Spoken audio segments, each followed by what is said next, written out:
I'll climb up onto a tower where I'm building, and the light's coming through in a certain way, or the ice is frozen in a certain way, and it's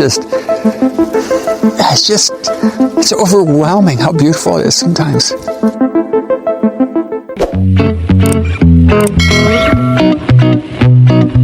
Hi everybody, my name is Shana and this is the American English Podcast. My goal here is to teach you the English spoken in the United States through common expressions, pronunciation tips, and interesting cultural snippets or stories.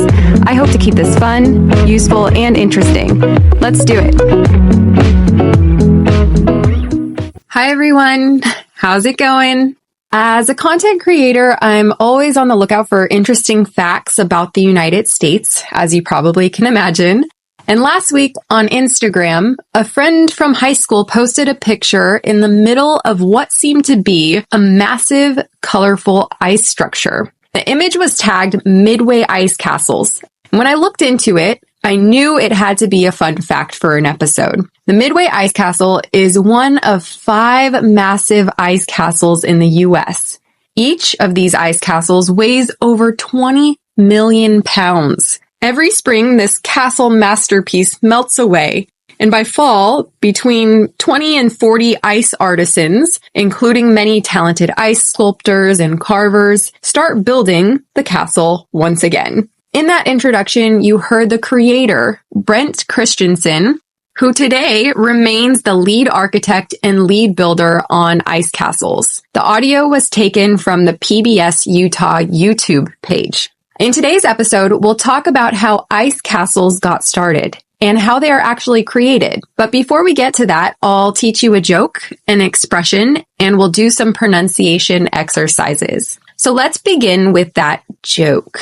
What did the man say after he slipped and fell on the ice? Any ideas? Nothing. He just gave everyone the cold shoulder.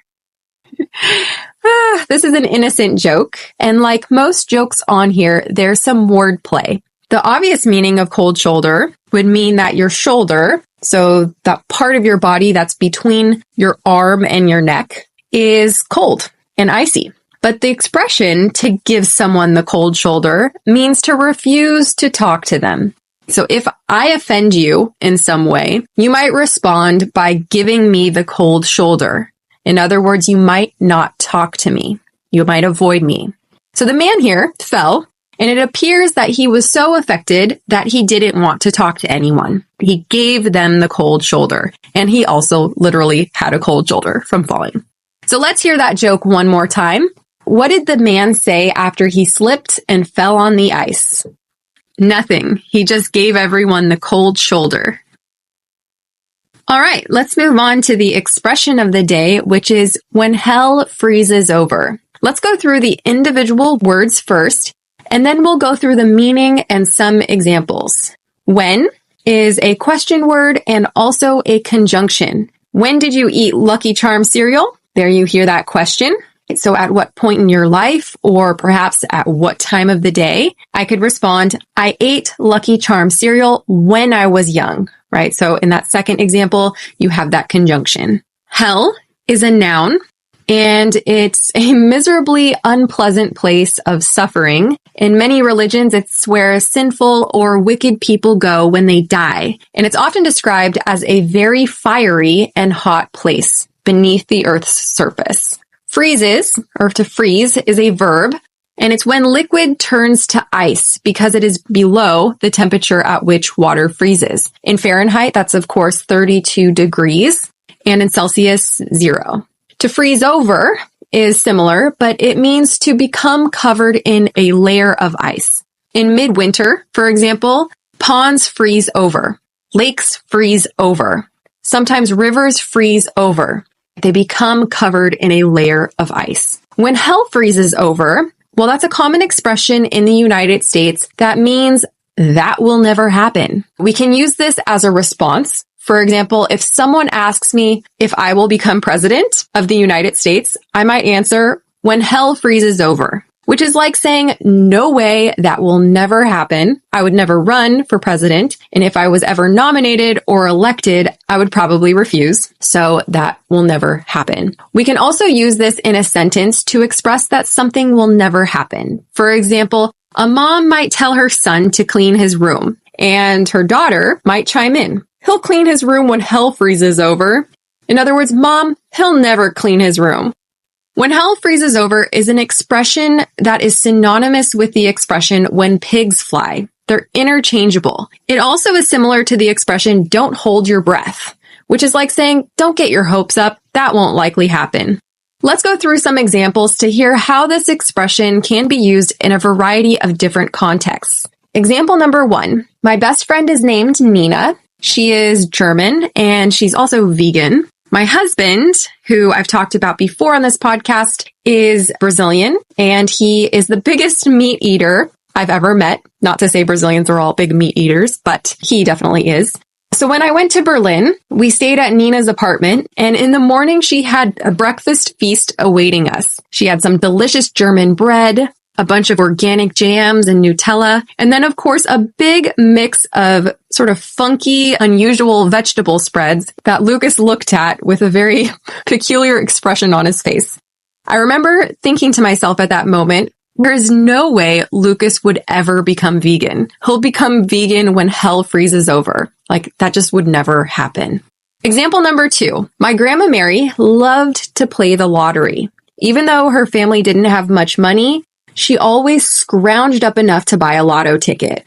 We used to go to her house sometimes at night and watch on TV as the spinning little machine would shoot out balls with winning numbers. I remember my grandpa asking her why she wasted so much money on lotto tickets. And her response was, well, I might win. His response was, don't hold your breath, right? Don't get your hopes up. It's not likely going to happen. You'll win when pigs fly. You'll win when hell freezes over. In other words, you're never gonna win. Example number 3. Imagine that it's time for the World Cup. So soccer teams from all around the world are about to battle it out in a series of games to see who's the best soccer team in the world. Now imagine that the United States is put into a group with Germany, Spain, and Brazil. The United States is clearly the weakest team in the group, so you might say they'll make it to the next round only when hell freezes over. So they'll essentially never make it to the next round. No offense to the US soccer team, of course. All right, let's go through some pronunciation exercises. We'll use the sentence only when hell freezes over. Repeat after me. Only. Only when. Only when hell. Only when hell freezes over. Only when hell freezes over. And the conjugation, repeat after me. I'll win when hell freezes over. You'll win when hell freezes over. She'll win when hell freezes over. He'll win when hell freezes over. We'll win when hell freezes over. They'll win when hell freezes over. It'll win when hell freezes over.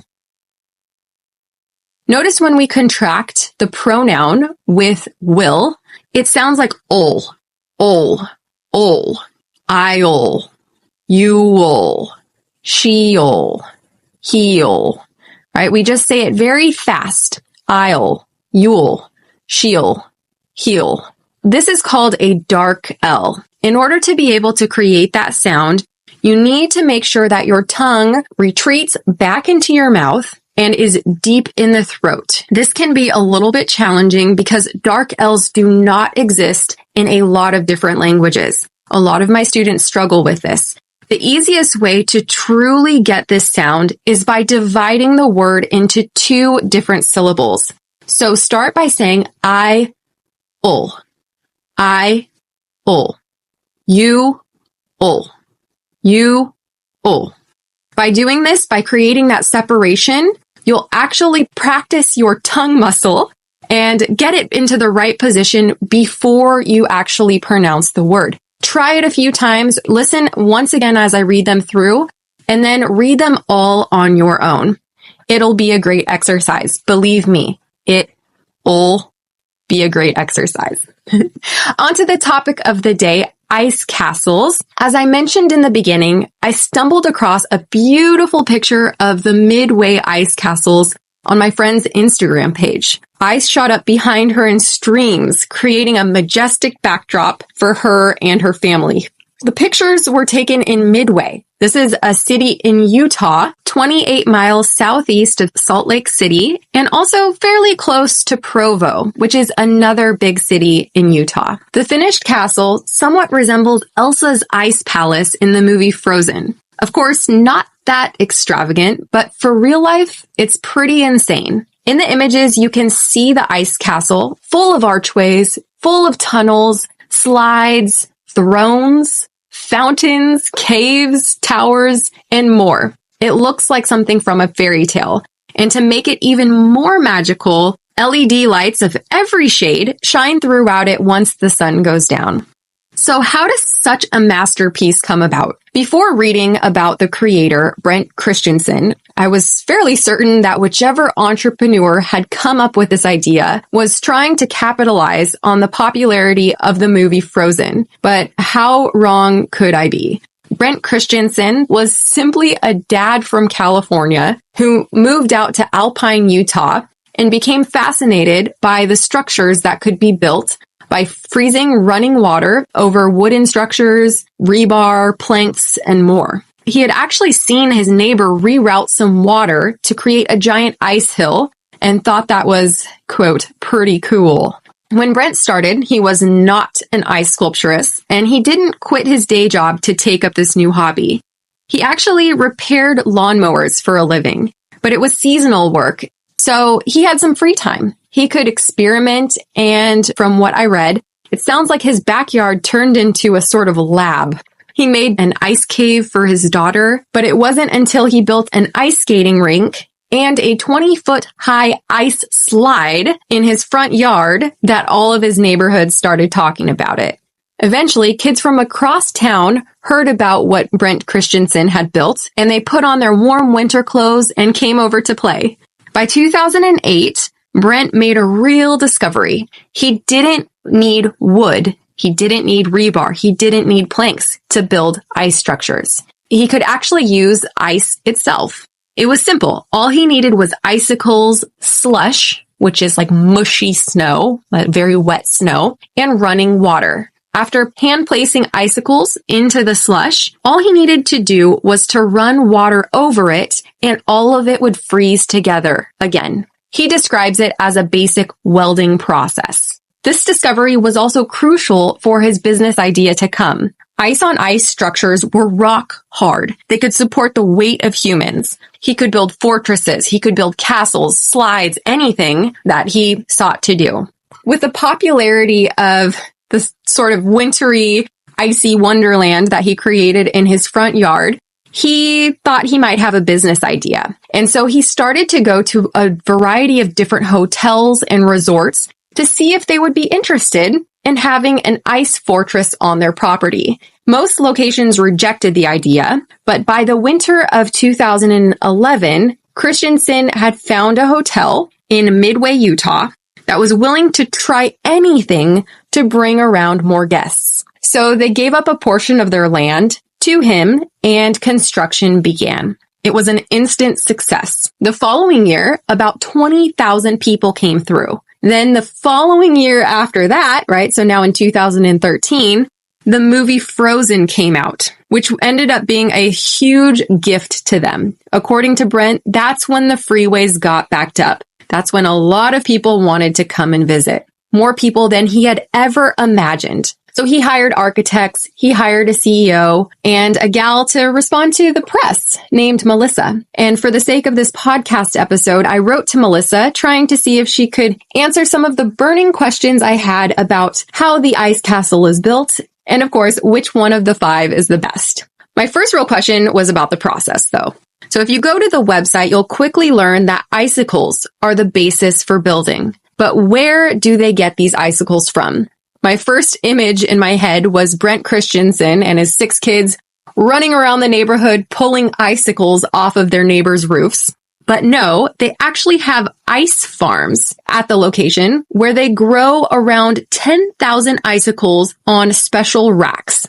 And after they are created, they are harvested. In other words, they are picked off of these racks and then, of course, moved to the location where they will be hand placed in the slush, right? In that wet and mushy snow. Overnight, these icicles grow as they are sprayed with water. As Brent said in a video, quote, "The real artwork is what happens when we go home and go to bed and we turn the water on," right? So a lot of this water is being sprayed on these icicles in the middle of the night. And when they come in the morning, they get to see what really happened, what sort of growth really happened. So although he creates the general design, although there are engineers involved and artists and sculptors and carvers, the majority of the finished product is at the hands of Mother Nature. Just for that reason, it made the answer to the next question probably fairly easy for Melissa. I didn't know if I could get an answer to which location was best, but I decided to throw it out there. She responded, quote, "All of our locations are popular. However, the weather year to year changes how each castle looks. For example, one year, the weather may be ideal at one location, but unseasonably warm at another. The next year, the weather could be completely different, and the location where we struggled to build the previous year may have extremely cold temperatures and a lot of snow." Then she said something I love. "It is always a delicate dance with Mother Nature." There are 6 ice castles in total. 5 are in the US and 1 in Canada. Each castle weighs over 20 million pounds and takes over 2 months to build every year. They start every October. When spring comes along, the castle melts back down to nothing. And they emphasize on the website that that castle actually melts into a river and returns to nature. I wrote to my friend from high school about her experience, and her response was, "The ice castles are incredible. I'm just in awe of how they are made. There are tunnels and passageways to explore, and a few tunneled ice slides as well." She definitely thinks it's worth visiting, which means it'll have to go on my bucket list. Going on an ice slide and then topping off the day with some hot chocolate can't be too bad, right? So that's it for this episode. Hope you have a nice week, and until next time, bye.